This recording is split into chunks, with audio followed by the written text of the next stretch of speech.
Good evening all of you. चला सगळ्यांनी attendance लावून घ्या. रेकॉर्डिंग स्टार्ट झालेलं आहे. सगळ्यांनी अटेंडन्स लावा पटकन.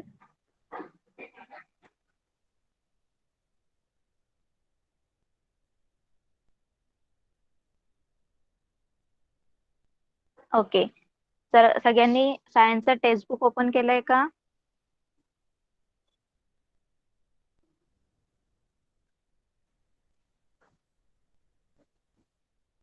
सगळ्यांना स्क्रीन विजिबल आहे का? चॅट बॉक्स मध्ये सांगा. स्क्रीन सगळ्यांना विजिबल आहे? Okay, let's start. तर आपण 10th लेसन स्टार्ट केला होता, डिझास्टर मॅनेजमेंट. ओके. तर लास्ट टाइम आपण बघितलं होतं what is mean by disaster. Disaster म्हणजे काय? A sudden accident that causes a great damage or a loss of life. असं अचानक झालेलं, अचानक आपल्यावर अचानक आलेलं संकट, ज्याच्याने आपल्याला खूप सारं नुकसान होतं आणि कधी कधी आपला जीव सुद्धा जाऊ शकतो. ओके. तर त्याला काय बोलतात? डिझास्टर, आपत्ती. ओके. त्याच्यानंतर आपण बघितलं होते there are two types of disaster, manmade and natural disaster. Okay. दोन टाइप्स बघितले होते आपण. नंतर आपण एक एक डिझास्टर स्टडी करत आहोत. फर्स्ट डिझास्टर स्टडी केला होता आपण फॅमिन, म्हणजे दुष्काळ. ओके. तर फॅमिन म्हणजे काय ते आपण बघितलं होतं. त्याला प्रिव्हेंट कसं करायचं, प्रिकॉशन्स काय घ्यायचे ते सुद्धा आपण बघितले होते. ओके. नेक्स्ट त्याच्यानंतर क्लाउड बस्ट बघितलं होतं, ढगफुटी. क्लाउड बस्ट कसं होतं त्याचं जरा आपण बघितलं होतं, एक्सप्लेन केलं होतं मी तुम्हाला. ओके. त्याच्यानंतर आपण फ्लड बद्दल बघितलं होतं, पूर. ओके. महापूर, पूर बद्दल बघितलं होतं. त्याला प्रोटेक्ट करण्यासाठी काय करायचं ते सुद्धा आपण लास्ट टाइम बघितलं होतं. सगळ्यांना लक्षात आहे? आय होप सगळ्यांनी क्वेश्चन आन्सर सुद्धा लिहिले असतील. होमवर्क दिलेला मी तुम्हाला, सगळ्यांनी क्वेश्चन आन्सर सुद्धा कंप्लीट केले असतील. ओके. केले सगळ्यांनी होमवर्क? चॅट बॉक्स मध्ये रिप्लाय करा.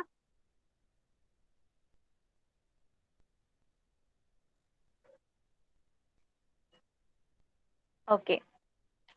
चला मग आपण नेक्स्ट आपला हाफ राहिलेला लेसन आज कंटिन्यू करूया. ओके. तर नेक्स्ट जो डिझास्टर आहे तो आहे लाइटनिंग. ओके. तर नेक्स्ट जो डिझास्टर आहे त्याचं नाव आहे लाइटनिंग. लाइटनिंग म्हणजे काय? विजा चमकणे. ओके. वीज पडणे. वीज पडते ना कधी कधी, तुम्ही ऐकलं असेल खूप वेळा न्यूज मध्ये की या या गावात वीज पडली वगैरे. तर लाइटनिंग म्हणजे काय? वीज पडणे. ओके. तर हे सुद्धा काय? नॅचरल डिझास्टर आहे. वीज लाइटनिंग काय आहे? Natural disaster. हे कोणी स्वतःहून वीज कोण पाडत नाही, माहितीये ना तुम्हाला. नॅचरल डिझास्टर आहे. ओके. नॅचरली होतं. तर बघा इथे काय दिलंय, can you tell, have you seen a flash of lightning in the sky and when. तुम्ही आकाशात वीज चमकताना बघितली आहे का? आणि कधी बघितले? सगळ्यांनी बघितले ऑफकोर्स, रेनी सीझन मध्ये. जेव्हा आता पण खूप, आधी पण खूप पाऊस वगैरे होत होता, तर सगळ्यांनी ही वीज बघितलीच आहे. ओके. व्हॉट कॉजेस लाइटनिंग, वीज कशी निर्माण होते, तर वीज कशी जनरेट होते. ओके. तर you have learn about generation of electric charge and lightning strikes in the lesson on static electricity. तर ही लाईट कशी, ही जी वीज आहे ही कशी जनरेट होते हे तुम्हाला स्टॅटिक इलेक्ट्रिसिटी या लेसन मध्ये तुम्ही शिकला आहात. Okay. In this lesson we shall learn something more about lightning and the measures for protection from it. तर या लेसन मध्ये आपण काय शिकणार आहोत की या लाइटनिंग पासून, या विजेची काही आपण वैशिष्ट्य बघणार आहोत. आणि या वीज पडण्यापासून आपण कसं बचाव करायचा, या विजेपासून आपण कसं स्वतःला प्रोटेक्ट करायचं, ते आज या लेसन मध्ये बघणार आहोत. ओके. बघा इथे काय दिलंय, वंडरफुल थिंग्स टू नो. बघा एक वंडरफुल थिंग्स दिलेले त्यांनी, एक आपल्याला काय बोलतात, एक एक एक इन्फॉर्मेशन दिलेली आहे. बघा काय दिलंय, lightning temperature more intense than the sun. तर जो लाइटनिंग टेम्परेचर असतो, विजेचं जे टेम्परेचर असतं, जी वीज चमकते आकाशामध्ये, त्याचं जे टेम्परेचर असतं ते सूर्याच्या लाईट पेक्षा, सूर्यापेक्षा पण त्याचं टेम्परेचर जास्त असतं. ओके. तर जी वीज तुमच्या आकाशात रेनी सीझन मध्ये चमकते तिचं टेम्परेचर सूर्याच्या सनलाईट पेक्षा पण जास्त असतं. बघा काय दिलंय तुम्हाला इथे, not all lightning strikes the ground. तर सगळ्याच विजा या जमिनीवर पडत नाही. In fact about 95% of the lightning flashes are limited to the sky. Only 5% of lightning reaches the ground. तर लाईट जे 95% विजा असतात त्या आकाशातच चमकतात आणि उरलेल्या 5% ज्या विजा आहेत त्या जमिनीवर पडतात, जमिनीपर्यंत येतात. ओके.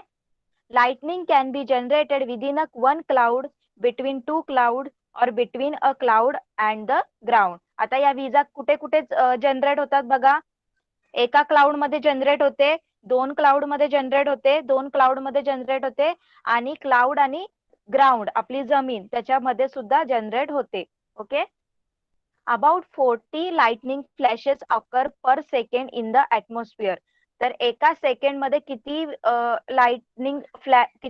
किती विजा चमकतात? 40 विजा चमकतात बघा. एका सेकंड मध्ये 40 लाइटनिंग फ्लॅशेस होतात. The temperature generated by the lightning is higher than that of the sun. तर सूर्याच्या टेम्परेचर पेक्षा सुद्धा लाइटनिंगचं जे टेम्परेचर आहे, विजाचं जे टेम्परेचर आहे ते कसं आहे? हायर आहे, ग्रेटर आहे, जास्त आहे.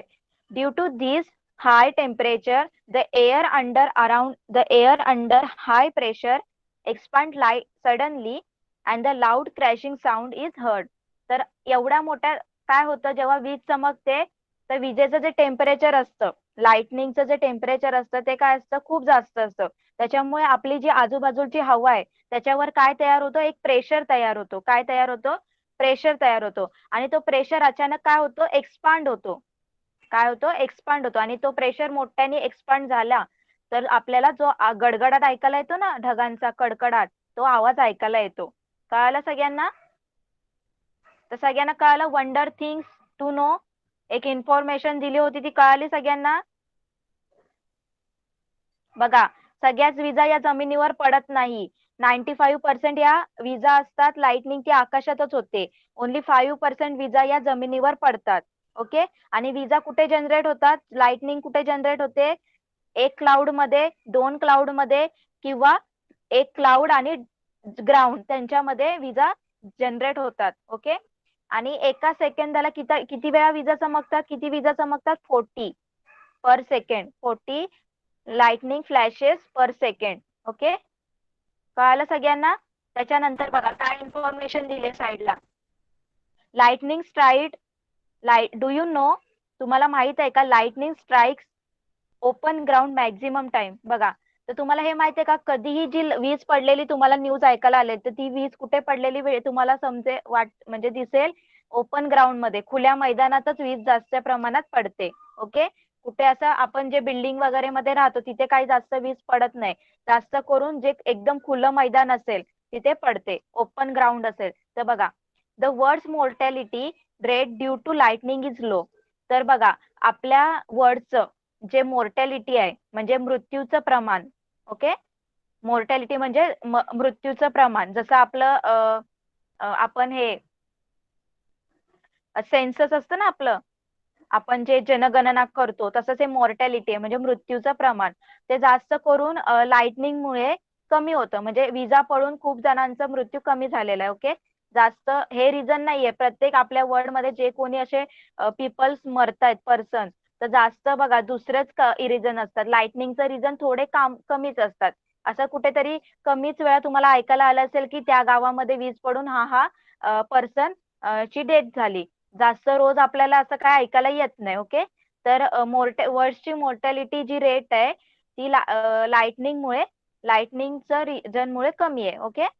हाऊएव्हर survivors of a lightning strike suffer long term effect. तर बघा, ज्याच्या अंगावर वीज पडते त्याला काय जास्त म्हणजे जास्त काही इफेक्ट होत नाही. म्हणजे तो पटकन बरा सुद्धा होऊ शकतो. Immediate treatment of lightning affected person can save their life. जर आता एखाद्या पर्सनवर वीज पडली तर त्याला जर आपण पटकन ताबडतोब त्याच्यावर ट्रीटमेंट केली तर आपल्याला बरा सुद्धा होऊ शकतो.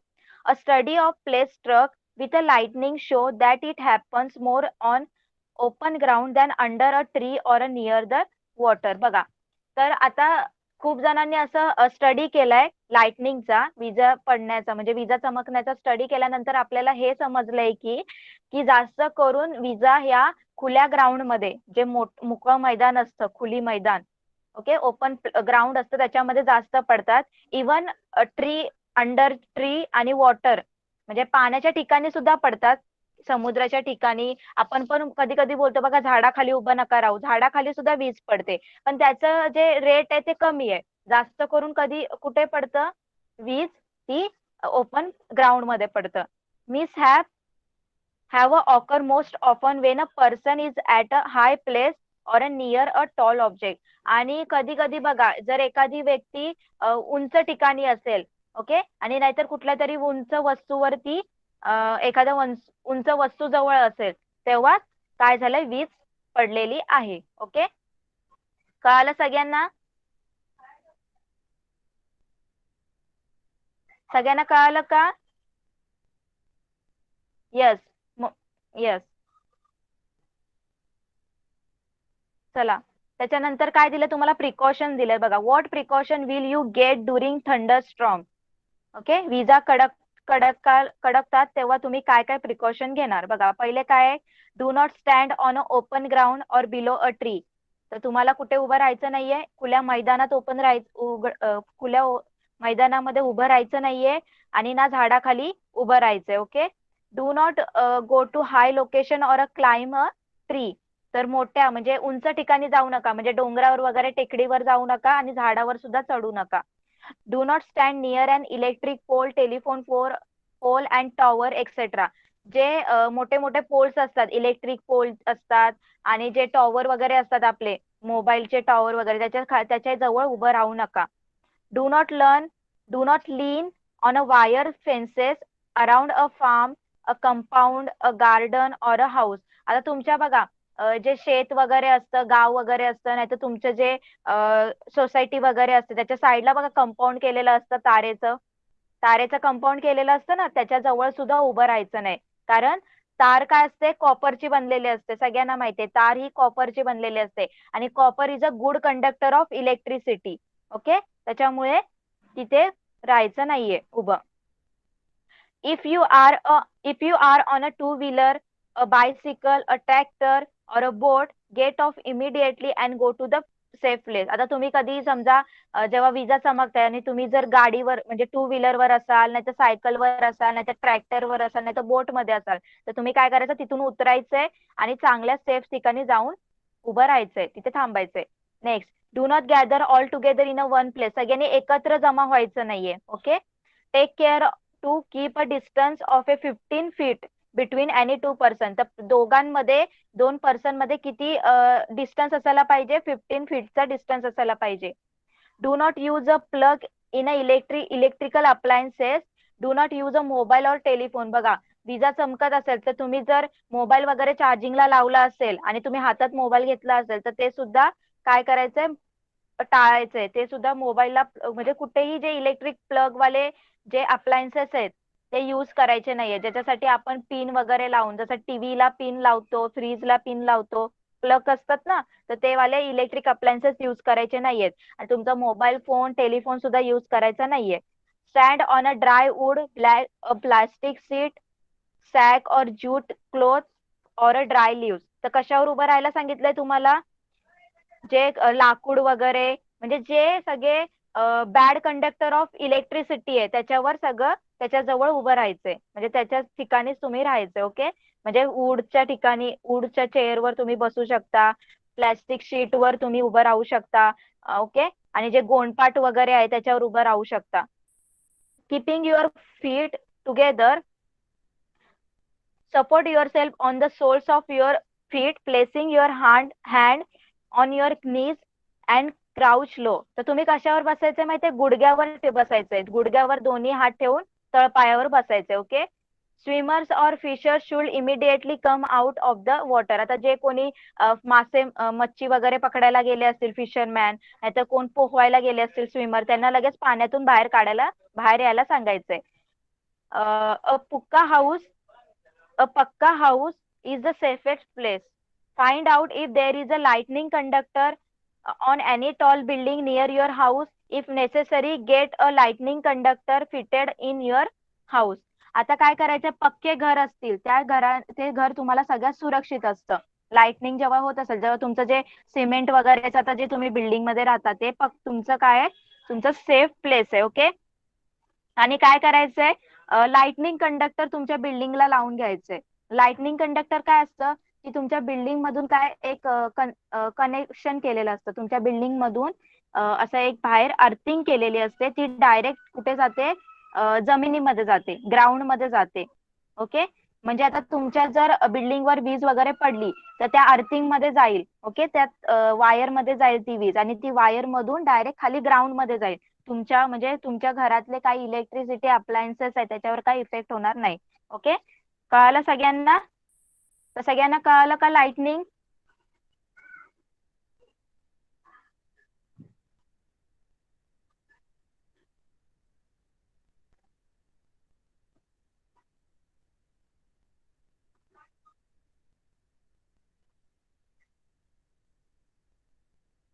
आता त्यांनी आपल्याला गुडघ्यावर बसायला सांगितलंय, काहीतरी त्याच्या मागचं एक सायंटिफिक रिझन असेल. ओके.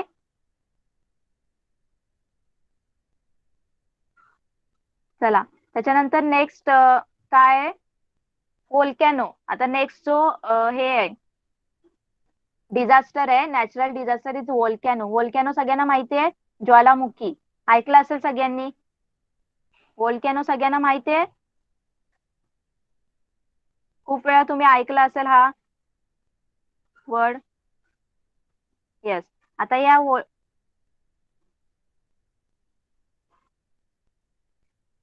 तर चला आपण वोल्कॅनो बद्दल बघूया. आता वोल्कॅनो कसं फॉर्म होतो आणि त्याचे इफेक्ट्स काय होतात ते आपण बघूया. ओके. चला. A volcano is a natural event or phenomenon. तर हा सुद्धा एक नॅचरल डिझास्टर आहे, नैसर्गिक घटना आहे. Okay. The interior of the earth is very hot. आता जी आपली अर्थ आहे, आपली जी अर्थ आहे त्याच्या खाली खूप सारं काय आहे, हीट आहे. ओके. आपल्या अर्थच्या खाली खूप सारी हीट आहे. Movement of hot substances continuously occur from the interior towards the surface of the अर्थ. आणि आपल्या जमिनीच्या खाली खूप सारे असे हीट आहे, खूप सारी उष्णता आहे, आणि त्याच्या आत आपल्या जमिनीच्या खाली खूप सारे हालचाल चालू असतात नेहमी. काही ना काही मुवमेंट होत असते. हॉट जे सबस्टन्स आहेत आपल्या आपल्या जमिनीच्या खाली जे हॉट सबस्टन्स आहे त्यांची काय चालू असते, मुवमेंट चालू असते. आणि ते काय करतात, अशी त्यांची मुवमेंट चालू असते, आणि काही वेळा ते त्यांना पाथ पाहिजे असतो, एक मार्ग पाहिजे असतो की आपल्या त्या जमिनीतून वर येण्यासाठी. ओके. तर त्यांना एक म्हणजे मार्ग पाहिजे असतो, कधी ते जमिनीतून असे वर येतील. तर जिथे as a result sometimes the solid liquid or gaseous substances below the earth crust are push towards the crust. आता जे अर्थच्या क्रस्ट, आपण कुठे राहतो, अर्थ क्रस्ट वर राहतो, भूकवचवर राहतो. आता आपल्या ज्या अर्थ क्रस्टच्या खाली खूप काही जे हॉट सबस्टन्सेस आहे, जे सॉलिड फॉर्म मध्ये पण असतात, लिक्विड फॉर्म मध्ये पण असतात, आणि गॅशियस फॉर्म मध्ये सुद्धा असतात. तर त्यांना काय करायचं असतं, त्यांना त्या मुवमेंट करत असतात, त्यांना वरती यायचं असतं, ते एक रस्ता शोधत असतात. तर कधी कधी काय होतं, जिथे एकदम स्मूथ हे असतं, अर्थ क्रस्ट असतं. ओके. जिथे एकदम थीन असतं अर्थ क्रस्ट, म्हणजे एकदम पातळ असते, तर तिथे काय होतं, ते पटकन बाहेर येतात. ते जे आहेत सगळे काय बोलतात, हॉट सबस्टन्सेस आहेत, ते सगळे काय होतात, त्या अर्थ क्रस्ट मधून बाहेर येतात, जिथे थीन अर्थ क्रस्ट असते, पातळ एकदम असते. Okay. When this substances come out of the earth crust is an in an eruption and start flowing, it is called a volcano. मग त्या अर्थ क्रस्ट मधून ते सगळे जे पदार्थ आहेत, हॉट वाले सबस्टन्सेस आहेत, ते काय होतात, बाहेर पडतात. त्यांचा जो काय होतं, इरप्शन होतं. इरप्शन म्हणजे काय होतं, सरफेसवर त्याचा उद्रेक होतो, जोरात असे ते फुटतात आणि वरती येतात. जसं तुम्ही बघितलं असेल, तुम्ही एक प्लॅस्टिकची पिशवी घेतली. ओके.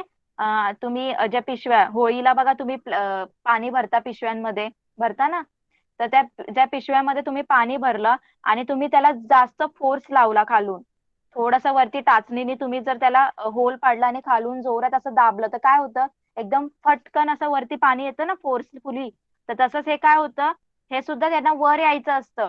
हे जे असतात खाली सबस्टन्सेस असतात आपल्या अर्थ क्रस्टच्या, त्यांना ते मुवमेंट करत असतात, त्यांना सुद्धा वर यायचं असतं. म्हणजे यांना तिथं एकदम स्मूथ असं अर्थ क्रस्ट दिसेल, भेटेल, तिथून काय करतात ते पटकन असे वरती फोर्सफुली वरती येतात. मग त्यालाच काय बोलतात, व्होल्कॅनो बोलतात. ओके, कळालं सगळ्यांना व्होल्कॅनो? तर ते गॅशियस, लिक्विड आणि सॉलिड स्टेट मध्ये असतात. ओके, सगळ्यांना कळालं? तर बघा इथे तुम्हाला पिक्चर सुद्धा दाखवलंय कसे, बघा इथे एक डोंगर, एक माउंटेन तयार झालेला आहे. कशामुळे झालाय, जे काही ते सबस्टन्सेस बाहेर आले ते काय होतात, बाहेर आल्यानंतर सॉलिड वाले सबस्टन्स काय होतात, थंड होतात.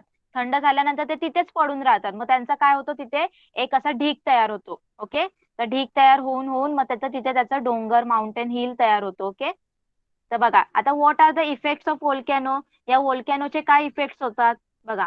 The chemical substances such as lava, vapour, hot mud, sulfur, etc. get collected on the surface of the earth and thereby mountains and hills are created. मी तुम्हाला तेच सांगितलं. आता जे काही व्होल्कॅनो मध्ये जे काही सबस्टन्सेस असतात, म्हणजे ते तुमचं लावा असू द्या, नाहीतर वेपर असू द्या, नाहीतर हॉट मड असू द्या, नाहीतर सल्फर असू द्या, जे काही त्याच्यामध्ये लिक्विड आणि सॉलिड स्टेट मध्ये जे काही असतं ते काय होतं, ते थंड झाल्यानंतर त्या अर्थ सरफेसवर म्हणजे आपल्या जमिनीवर काय होतं, जमा होतं, तिथे येऊन साचतं.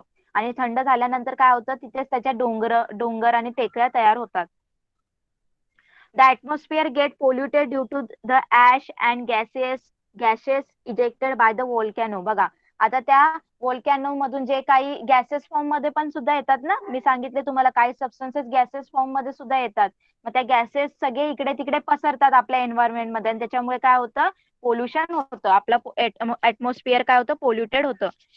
Often it rains as result of volcanic eruption. तर कधी कधी काय होतं, ज्वालामुखीमुळे पाऊस सुद्धा पडतो. कारण ज्वालामुखी खूप जास्त टेम्परेचर होतं ना, त्यांचं टेम्परेचर एवढं असतं ज्वालामुखीचं, एकदम हॉट सबस्टन्सेस असतात. ते वरती आल्यानंतर एकदम आपला जो आजूबाजूचा एन्व्हायरमेंट आहे ते पूर्ण काय होतं, टेम्परेचर वाढतं लगेच. आणि तुम्हाला माहिती आहे जेव्हा टेम्परेचर वाढतं काय होतं, वॉटरचं वेपर होतं, आणि वरती गेल्यानंतर त्याचे क्लाउड्स बनतात. ओके, आपलं ते वॉटर सायकल चालू होतं. Next, temperature rises due to hot gases. तर या जे हॉट गॅसेस असतात त्याच्यामुळे टेम्परेचर वाढतं, मी तुम्हाला आता सांगितलं. Forest and settlement get buried under the hot mud. आता बघा इथे जे त्याच्या आजूबाजूला जिथे हा व्होल्कॅनो होतो त्याच्या आजूबाजूला जे कोणी राहत असतील, जंगल वगैरे असतील, नाही तर वस्त्या असतील, त्या सगळ्या काय होतात, या व्होल्कॅनो खाली काय जातात, गाडल्या जातात. बरीड म्हणजे गाडल्या जातात. ओके, कळालं सगळ्यांना, इफेक्ट कळाले सगळ्यांना. हॉट मड म्हणजे त्याच्यातनं काही असा चिक्कल पण बाहेर निघतो, तर त्याला तो एकदम गरम असतो. आता त्याच्यामध्ये सगळे हॉट सबस्टन्स असतात ना, एकदम आपल्या अर्थच्या खाली एकदम हॉट टेम्परेचर असते, हीट असते आपल्या याच्या खाली. तर मग ते चिक्कल सुद्धा बाहेर निघतो, तर त्यांनी हॉट मड असं म्हटलंय. ओके, असं आपला चिक्कल झाल्यावर कसं दिसतं, मातीचा चिक्कल झाल्यावर तसं तसं तशा प्रकारचा एक जो सबस्टन्स असेल तो त्याच्यातनं बाहेर पडत असेल, आणि त्यांना हॉट मड असे सांगितलंय. ओके, तर बघा त्याच्यानंतर काय दिलंय तुम्हाला, volcano erupt in the sea as they do on land. आता जसं जमिनीवर व्होल्कॅनो होतो, जमिनीवर जसं ज्वालामुखी होतो, तसं समुद्रात सुद्धा होतो, सी मध्ये सुद्धा होतो व्होल्कॅनो.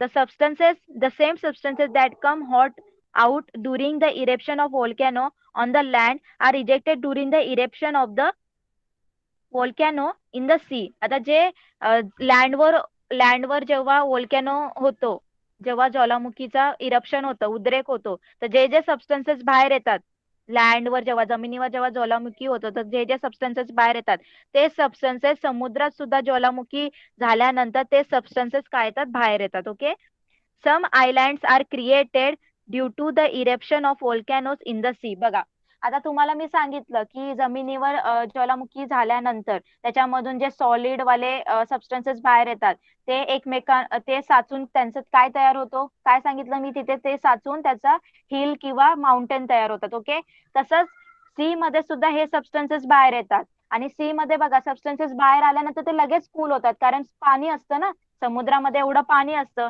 तर ते जरासं बाहेर आल्यानंतर सबस्टन्स ते लगेच कूल होतात, आणि कूल झाल्यानंतर ते तिथेच साचून राहतात. मग बघा तुम्ही कधी कधी आयलँड्स बघितलंय, आयलँड सगळ्यांना माहितीये, जिथे असं एक ग्राउंड असतो, म्हणजे एक असा प्लेस असतो, त्याच्या सगळ्या चारी साईडनी काय असतं, सी असतं, पाणीच असतं. मग हे आयलँड बघा, कधी कधी हे आयलँड तयार व्हायचं एक रिझन काय आहे, हे वोल्कॅनो आहे. तर या वोल्कॅनोमुळे हे आयलँड तयार होतात. ओके, बघा तुम्हाला सांगितलं आता हे कसं तयार होतात वोल्कॅनोमुळे आयलँड. तर जेव्हा समुद्रामध्ये वोल्कॅनो होतो तेव्हा त्याच्यातनं जे काही सबस्टन्सेस बाहेर पडतात ते कूल होतात आणि तिथे साचतात. मग तिथे साचल्यानंतर तिथे एक असा फ्लॅट सरफेस तयार होतो, नाहीतर हिल तयार होतो, नाहीतर माउंटेन टूर तयार होतो. मग ते काय होते, ते त्यालाच काय बोलतात, आयलँड बोलतात. Okay, it is not possible to prevent the eruption of volcano, to stop it after it erupts, or to control it. However, by means of science and technology, it is possible to predict an eruption and to take a immediate step for disaster management. बघा, आता हे जे व्होल्कॅनोचं जे eruption वगैरे होतंय ते आपण control, त्याला आपण थांबवू शकत नाही ना, त्याच्यावर कंट्रोल करू शकत नाही, कारण ते नॅचरल डिझास्टर आहे. ओके, नॅचरल डिझास्टर आहे ते. ओके, तर ते फक्त सायन्स आणि टेक्नॉलॉजीने, सायंटिस्टनी आणि सायन्स आणि टेक्नॉलॉजी यांच्याकडून फक्त एवढंच इन्फॉर्मेशन भेटली आहे की हे जे व्होल्कॅनो इरप्शन झाल्यानंतर आपण त्याचं मॅनेजमेंट करू शकतो, डिझास्टर मॅनेजमेंट करू शकतो. म्हणजे ज्या ठिकाणी ज्वालामुखी होते, ज्वालामुखीचा उद्रेक होतो, इरप्शन होतो, व्होल्कॅनो इरप्शन होतं, त्या ठिकाणी आपण नंतर त्यांना तिथलं मॅनेजमेंट करू शकतो, हे त्यांनी सांगितलं. ओके, तर सगळ्यांना कळालं व्होल्कॅनो, व्होल्कॅनो कळालं सगळ्यांना. ओके, आता नेक्स्ट आहे disaster management, sorry, next disaster आहे सुनामी. ऐकलंय सगळ्यांनी, हा सुद्धा ऐकला असेल सगळ्यांनी, सुनामी. ओके, आता आपण बघूया ही सुनामी कशी होते समुद्रामध्ये. ओके, सुनामी येते असं आपण ऐकलंय ना खूप वेळा, तर त्याचं सुनामी कशामुळे होतं ते आपण बघूया. चला, सुनामी बघा, let's recall, what is an earthquake. Earthquake सगळ्यांना माहितीये, भूकंप. सगळ्यांना माहितीये भूकंप म्हणजे काय, आपली जमीन जी असते, जी आपली अर्थ सरफेस असतं ते काय होतं, हालतं. ओके, तर ते कशामुळे हालतं, आताच मी तुम्हाला सांगितलं, आपल्या जमिनीच्या खाली खूप सारे मुवमेंट चालू असतात.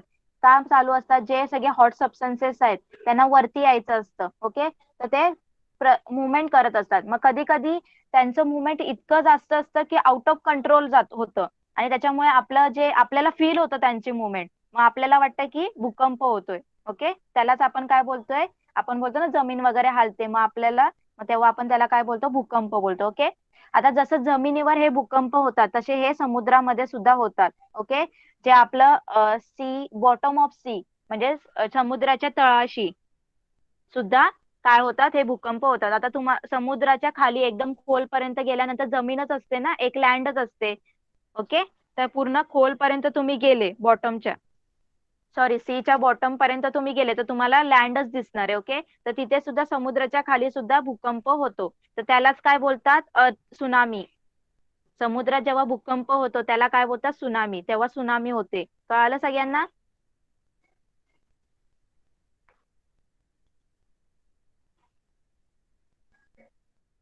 काय कळालं नाही.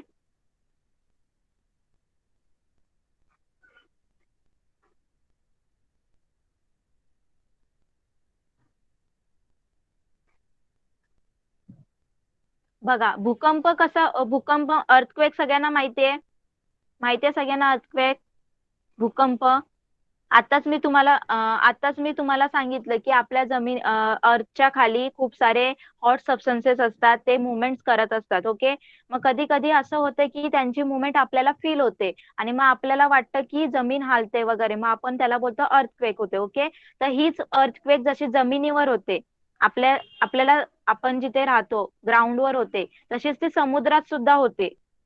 ओके, सी मध्ये, समुद्रात सुद्धा हे भूकंप होतात.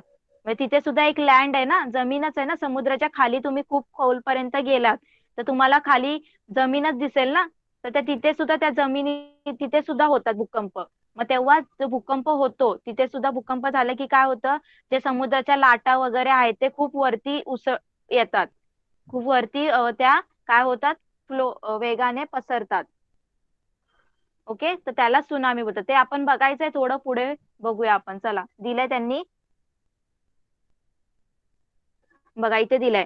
As on land earthquakes and volcanic eruption occurs at the bottom of C2. बघा, जसं जमिनीवर भूकंप, ज्वालामुखी ज्वालामुखी होते, तसं समुद्राच्या तळाशी, समुद्राच्या खाली सुद्धा हे भूकंप आणि ज्वालामुखी होत असतात. If an earthquake occurs at the bottom of the ocean, the energy release pushes the water upward. बघा, जेव्हा समुद्राच्या खाली भूकंप होतो तेव्हा काय होतं, जी समुद्रातल्या ज्या लाटा आहेत त्या वरती काय होतात, वरच्या दिशेने ढकलल्या जातात. ओके, समुद्रातलं जे पाणी असतं ते वरच्या दिशेने म्हणजे वरती त्यांना पुश केलं जातं, ढकललं जातं. आणि ते तसे त्यांचे काय तयार होतात बघा. ॲज द रिझल्ट ऑफ दिस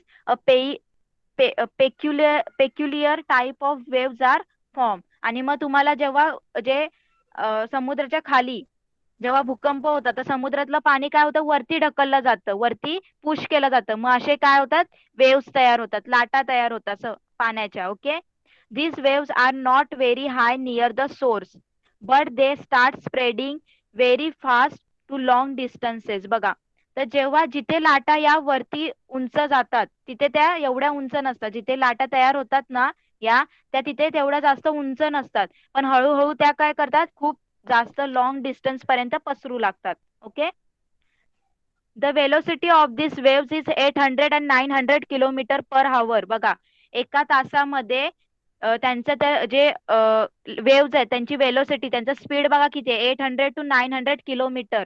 बघा किती जास्त स्पीड आहे. तुमच्या गाडीचा फक्त तुम्ही 80 किलोमीटर असा स्पीड केला तुम्ही तरी तुम्हाला ती गाडी फास्ट वाटते. पण या जो वेव आहे त्याचं बघा किती किलोमीटर आहे वेलोसिटी, त्याची स्पीड बघा 800 to 900, म्हणजे किती लांब पर्यंत त्या जे वेव्ज आहेत ते जात असतील. When they reach a coastal area their velocity is reduce, but their height is found to be increased tremendously even to about the 30 meters. बघा, आता जसं तुम्ही त्याच्या किनारी भागाकडे पोहोचता तेव्हा त्याचा वेग काय होतो, कमी होतो. आणि त्याची उंची खूपच म्हणजे एकदम खूप जास्त असते. ओके, तर हे जे समुद्रात ज्या लाटा येतात त्याचा स्पीड समुद्राच्या ठिकाणी, समुद्राच्या किनारी या जे वेव्ज आहेत त्यांचे स्पीड एकदम कमी असतो, पण त्यांची हाईट खूप जास्त असते. ओके, अबाउट किती 30 मीटर. 30 मीटर म्हणजे 100 फूट. आता आपलीच हाईट बघा किती आहे, आपली हाईट मॅक्झिमम 6 फूट पर्यंत असते.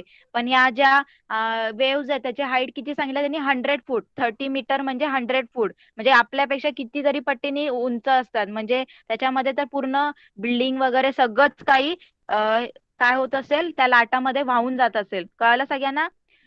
Such a wave is generated by an earthquake or volcano occurring on the ocean floor. It's called tsunami. तर अशा प्रकारच्या ज्या लाटा असतात त्या समुद्रामध्ये ज्वालामुखी आणि भूकंपामुळे तयार होतात त्याला काय बोलतात, सुनामी बोलतात. ओके, तर tsunami is a Japanese word. Tsunami हा जॅपनीज वर्ड आहे विच मीन्स हार्बर वेव्ह. म्हणजे याचं मिनिंग काय, हार्बर वेव्ह. हार्बर वेव्ह म्हणजे काय, म्हणजे किनाऱ्यावर येऊन धडकणारी मोठी लाट. ओके, कळालं सगळ्यांना. तर सुनामी बद्दल कळालं का, म्हणजे आपण त्याचे इफेक्ट्स स्टडी करूया. ओके, आता इथे बघा काय दिले तुम्हाला. Next, destructive effects of tsunami. आता सुनामीचे आपल्याला इफेक्ट्स बघायचे. सुनामी आल्यामुळं काय होतं ते आपण बघूया. बघा, फर्स्ट काय, building and other construction are destroy. सगळ्यांना माहितीये आता एवढी मोठी लाट येणार आहे, एवढं मोठं सुनामी आल्यानंतर सगळं काही डिस्ट्रॉय होऊन जातं, जसं बिल्डिंग्स वगैरे. आणि सगळे जे काही बांधकाम आहे सगळं कन्स्ट्रक्शन काय होतं, खराब होऊन जातं, उद्ध्वस्त म्हणजे डिस्ट्रॉय होऊन जातं, नष्ट होऊन जातं. There is a large scale loss of life and financial loss. तर खूप जास्त फायनान्शियल लॉस होतं, म्हणजे वित्तहानी. खूप जणांचं म्हणजे काही जणांचं घरं वगैरे जातात तर ते फायनान्शियल लॉस झालं. ओके, आणि लॉस ऑफ लाईफ म्हणजे आपला जीव सुद्धा जाऊ शकतो, खूप लोक मरतात वगैरे. Okay, boats and ships near the coast get damage. आता जे किनाऱ्याजवळ होड्या वगैरे असतात ओके, शिप्स आणि बोट्स असतात, होड्या किंवा जहाजे असतात, ते सुद्धा खराब होतात, डॅमेज होतात. Trees are uprooted, trees get uprooted, landslide take place on a large scale. बघा, जे झाडं असतात मोठी मोठी, आता बिल्डिंगच खाली पडतात त्या लाटामुळे, तर झाडं काय गोष्ट वेगळीच आहे. तर झाडं सुद्धा मुळासकट खाली उपटून पडतात. आणि काय होतं, मोठ्या प्रमाणात काय होतं, लँडस्लाइड होते, म्हणजे जमीन काय होते, मधून जमिनीतून भेगा वगैरे पडतात. Okay, changes take place in the original land near the coast, giving rise to swamps. बघा काय होतं, जे किनाऱ्याजवळची जमीन असते त्याच्यामध्ये काय होतात, चेंजेस होतात. Okay, traffic obstruction arise. आता काय होतं, जे ट्रॅफिक म्हणजे जे काही ट्रॅव्हलिंग वगैरे करतात त्यांना काय होतं, त्यांना प्रॉब्लेम्स निर्माण होतात, खूप सारे प्रॉब्लेम्स येतात.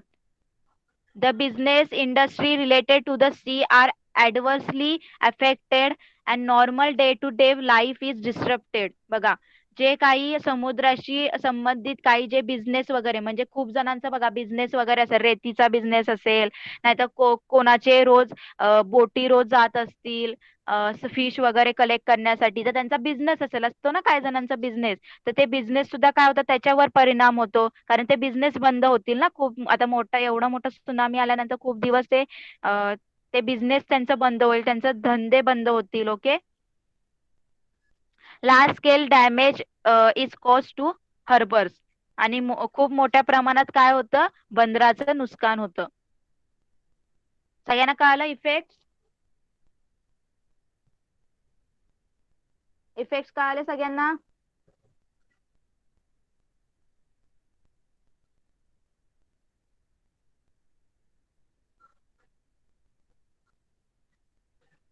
त्याच्यानंतर बघा काय दिलं आता, प्रिकॉशनरी मेजर्स. आता काय प्रिकॉशन घ्यायला पाहिजे. When tsunami wave is form due to an earthquake on the sea floor, it is necessary that an immediate estimate is made of its progress and a warning of the danger is issued to the people in the coastal area.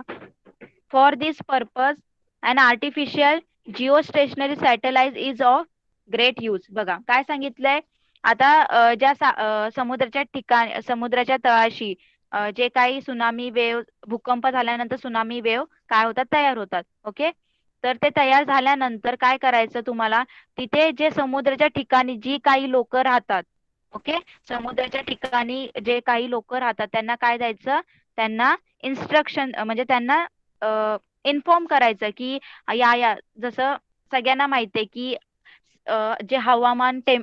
जे हवामान हे असतात, जे हवामानाची आपल्याला news देतात, temperature आपल्या ऍटमॉस्फिअरची जी news देतात ना, की ते सांगतात की या दिवशी एवढा एवढा पाऊस पडणार आहे. आता पण आपल्याला सांगितलं होतं की खूप जास्त पाऊस पडणार आहे आणि सुनामी वगैरे म्हणजे खूप हे येणार आहे. तर असे जे आपल्याला न्यूज वगैरे सांगतात हवामानवाले, ऍटमॉस्फिअर वाले, तर त्यांच्याकडनं न्यूज काढून घ्यायची. त्यांनी काय करायला पाहिजे, जे साईडला राहतात म्हणजे समुद्राच्या ठिकाणी जे लोक राहतात त्यांना इन्फॉर्म केलं पाहिजे की या दिवशी सुनामी येणार आहे, तुम्ही या दिवशी तिथून दुसऱ्या सेफ ठिकाणी जाऊन राहा, असं त्यांना सांगितलं पाहिजे.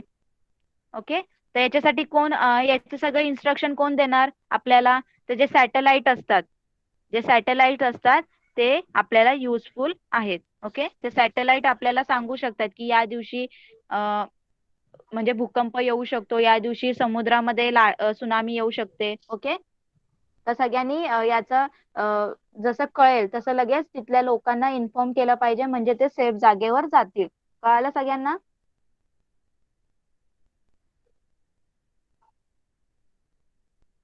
आता नेक्स्ट जो आहे डिझास्टर, तो आहे स्ट्रॉम्स. काय आहे? स्ट्रॉम्स स्ट्रॉम्स म्हणजे काय, वादळे. जे वादळ येतात ना त्याला बोलतात स्टॉर्म्स. बघा, what gives rise to storm. आता जे वादळ आहेत ते कसे तयार होतात, व्हॉट आर देअर इफेक्ट, त्यांचे काय आपल्यावर इफेक्ट होतात. आता बघा, जेव्हा सुद्धा वादळ येतात तर काय होतं, सगळी झाडं वगैरे पडतात, खूप सारं डिस्ट्रॉय होतं ना, खूप सारं डॅमेज होतं. ओके, झाडं वगैरे पडतात, कोणाच्या घरांवर घरं पडतात, बिल्डिंगी पडतात. Okay, We have already learned about the formation of storms and their effects. Suppose you are caught in a storm. What will you do to keep yourself safe? बघा, तुम्ही मागच्या आय थिंक तुम्ही लास्ट स्टँडर्ड मध्ये शिकलात की storm कसं तयार होतं. ओके, तर तुम्हाला आता सांगितलंय की जर तुम्ही वादळामध्ये अडकला, स्टॉर्म मध्ये अडकला, तर तुम्ही काय करणार त्याच्यातून बाहेर निघण्यासाठी. ओके, ते तुम्हाला विचारले. बघा इथे काय दिलंय, ऑलवेज रिमेंबर, नेहमी लक्षात ठेवा. काय लक्षात ठेवायला सांगितलंय बघा, regularly cut down trees or branches that are likely to fall and cause damage. आता तुम्हाला असं वाटतंय की कुठले जी झाडं जास्तच वाढली आहेत, म्हणजे त्याची जी एखादी म्हणजे पडून फांदी वगैरे पडून आपल्याला म्हणजे आपल्या बिल्डिंगवर वगैरे पडू शकते, आपल्या घरावर पडू शकतं ते झाड. तर असं झाड लगेच तुम्ही काय करायला पाहिजे, कट केलं पाहिजे. Okay, if you are outside take a shelter in a safer place. जर तुम्ही घराच्या बाहेर असाल तर तुम्ही काय करायला पाहिजे, सेफ प्लेसवर जायला पाहिजे. If you are away from home inform your close relative and friends about your exact location. तुम्ही जर घराच्या बाहेर, घरापासून खूप लांबवर असाल तर तुमच्या काय करायचंय, मित्रांना नाही तर नातेवाईकांना कॉल करून सांगायचे तुमचं एक्झॅक्ट लोकेशन, तुम्ही नक्की कुठे आहेत. At home, shut the valves of gas regulators and turn off the electric supply. तर घरी काय करायचंय, तुमचा गॅसचा रेग्युलेटरचा जो स्विच आहे तो बंद करून ठेवायचा आहे जेव्हा खूप जास्त वादळ येतात तेव्हा. ओके, आणि तुमचं काय करायचंय, तुमचा जो इलेक्ट्रिक सप्लाय त्याचा मेन स्विच सुद्धा काय करायचं, बंद करून ठेवायचंय. Make a telephone calls to warn your relatives and friends about the probable danger. Tell them to go the safer place. आता तुमचे जर नातेवाईक असेल, मित्र असेल, त्यांना काय करायचंय, कॉल करून सांगायचंय की तुम्ही संकटापासून सावध राहा, जो काही वादळ वगैरे येते त्याच्यापासून तुम्ही सेफ राहा, सेफ ठिकाणी जा, तुम्ही तिथे सेफ ठिकाणी राहा. Okay, give the temporary shelter to people who are far away from their homes. आता घरापासून काही लोक लांब असतील, अडकले असतील, तर त्यांना तुम्ही काय करायचं, शेल्टर द्यायचंय, राहायला थोडंसं आश्रय द्यायचंय. ओके, कळालं सगळ्यांना. ऑलवेज रिमेंबर काय करायला पाहिजे. Okay, next. आता नेक्स्ट इथं काय दिलं, नॅशनल इन्स्टिट्यूशन. ओके, आता हे जे नॅशनल इन्स्टिट्यूशन असतात, म्हणजे जी एक नॅशनल इन्स्टिट्यूट आहे, United Nation establish a standing international organisation in 1965. Okay, तर एक स्थायी स्वरूपाची आंतरराष्ट्रीय संस्था, युनायटेड नेशन नी काय केलंय, एक ऑर्गनायझेशन काय केलंय, इस्टॅब्लिश केलंय. About 177 nations from all over the world are the member of the UNDP. तर या UNDP ऑर्गनायझेशनचे किती नेशन हे आहेत, मेंबर आहेत, 177. ओके, एवढे नेशन्स काय आहेत, त्याचे मेंबर्स आहेत. One of the main function of this organisation is to send the equipment, financial aid and also volunteers to the place of the disaster. मग यांचं काम काय आहे, जिथे काही हे डिझास्टर होतात, ज्या ठिकाणी कुठलंही डिझास्टर झालंय, तिथल्या लोकांना काय करायचं की त्यांना फायनान्शियल सपोर्ट करायचा, त्यांना काही त्यांना काही साहित्य वगैरे पाहिजे असेल, इक्विपमेंट त्यांना काय पाहिजे असेल ते द्यायचं. ओके, त्यांची राहण्याची व्यवस्था करायची, खायची व्यवस्था करायची, हे सगळं करायचं. Okay, in addition international medical teams and groups of other experts are also sent. तर कधी कधी त्यांचे जे आंतरराष्ट्रीय, त्यांचे जे इंटरनॅशनल मेडिकल टीम्स असतात, मेडिकल टीम्स म्हणजे जे कोणी ज्यांना काही डिझास्टर मध्ये काही त्यांना दुखापत झाली असेल, जखमी झाले असतील, ते इंजुरी झाली असेल, त्यांना हर्ट झाला असेल, तर त्यांना ट्रीटमेंट देण्यासाठी हे इंटरनॅशनल जे टीम आहे, ग्रुप आहे, तो तिथं पाठवला जातो. ओके, तर कळालं सगळ्यांना. तर इथे बघा, 13 October is a international day for a disaster reduction. Disaster reduction day कधी असतो, 13 ऑक्टोबर. कळालं सगळ्यांना. तर इथेच लेसन कम्प्लीट झालेलं आहे. सगळ्यांना लेसन कळाला, सगळे डिझास्टर एक्सप्लेन करून झालेले आहेत, त्याचे आपण इफेक्ट्स बघितलेत, प्रिकॉशन्स बघितलेत. ओके, सगळ्यांना कळालं. तर हा लेसन सुद्धा तुम्हाला एक्झाम मध्ये आहे, सेम 1 मध्ये. ओके, तर सगळ्यांनी हा सुद्धा लेसन प्रिपेअर करायचा आहे. आणि आता होमवर्क मध्ये जे क्वेश्चन राहिलेत आपले पेंडिंग क्वेश्चन आहेत, लास्ट टाइम जे क्वेश्चन सांगितले होते ते तुम्ही कम्प्लीट केलेत. आता जे राहिलेले क्वेश्चन्स आहेत बघा, जसं फॉर एक्झाम्पल क्वेश्चन नंबर 2 मधला आपला क्वेश्चन कुठला राहिलेला आहे, लाइटनिंग स्ट्राईक अँड स्टॉर्म, तर ते तुम्ही कम्प्लीट करायचं. ओके. नेक्स्ट गिव्ह रिझन मध्ये फर्स्ट 3 क्वेश्चन राहिलेले आहेत आय थिंक. येस, ते सुद्धा तुम्ही कम्प्लीट करायचे. क्वेश्चन नंबर 4 मध्ये बघा व्हॉट इज सुनामी राहिलेलं आपलं, नंतर what explain the effects of volcano राहिलेलं आहे, आणि what are the measures to prevent the loss of life due to lightning, हे सुद्धा आपलं राहिलेलं आहे, ते तुम्ही कम्प्लीट करायचे. ओके. त्याच्यानंतर कुठला क्वेश्चन दिला होता मी तुम्हाला, 5th आणि 6th मधला कुठला क्वेश्चन झालेला आहे जरा सांगा. 5th आणि 6th क्वेश्चन मधला कुठला क्वेश्चन आपला लास्ट टाइम कम्प्लीट झालेला आहे, जरा कोण सांगेल का. Yes, question 6 is remaining. Okay. तर क्वेश्चन 6 तुम्ही काय करायचंय, कम्प्लीट करायचंय. ओके, कळालं सगळ्यांना.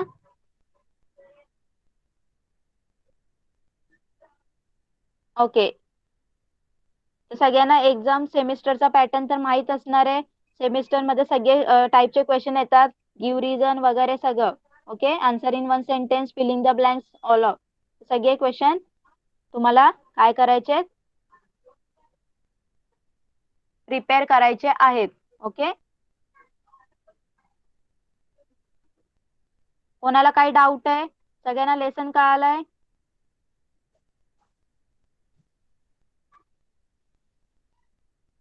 ओके. चला मग आपण इथेच थांबूया आणि नेक्स्ट क्लासमध्ये नेक्स्ट लेसन स्टार्ट करूया. Okay. Bye everyone and best of luck. Yes, diagram सुद्धा येणार आहे, तर सगळ्यांनी सगळं प्रिपेअर करायचंय. म्हणजे मी तुम्हाला सांगणार नाही, जे काही क्वेश्चन्स आहेत सगळे क्वेश्चन सगळ्यांनी प्रिपेअर करायचे. ओके. Bye everyone. चला क्लास लेफ्ट करा and best of luck for your. Bye.